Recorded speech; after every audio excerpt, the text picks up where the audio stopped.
Ever wondered how to create this kind of car speed ramp on your phone using CapCut and where to find such car clips? We'll cover everything, but first let's watch the edit.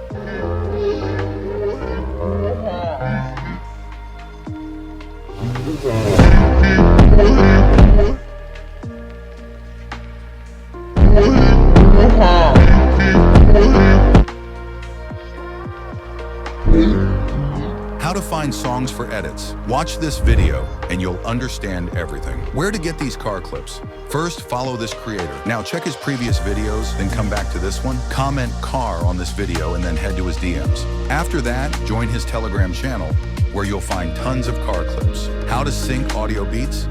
First, extract the audio from your video.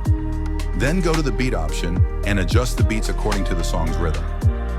Adjusting clips to beat. Now adjust your clips based on the beat. I have added speed before the beat drop, as you can see in the graph. You need to apply this kind of speed graph to each clip, starting fast, middle, slow, ending fast. Gradually apply this setting to all clips, adding shake effect. Once that's done, add a shake effect to all clips. Bring the shake effect into the timeline. This new update's language is really confusing, LOL. Anyway, after adjusting the shake effect, duplicate the layer twice and place them below the original clip. Then, apply the angle effect from the effects panel, adjust it, and add a speed graph. Final steps in exporting. After applying all effects, export your video, adding motion blur. For the best results, don't use CapCut for motion blur. It won't give you high-quality results. Instead, use Node Video for this. Open Node Video and import your video. Click on the three lines, Settings menu. Go to Time Interpolation, Optical Flow, Enable Motion Blur. Adjust the settings as needed or customize them based on your preference. Now, export your video. The export process may take time, but the final result will be absolutely worth it. I promise.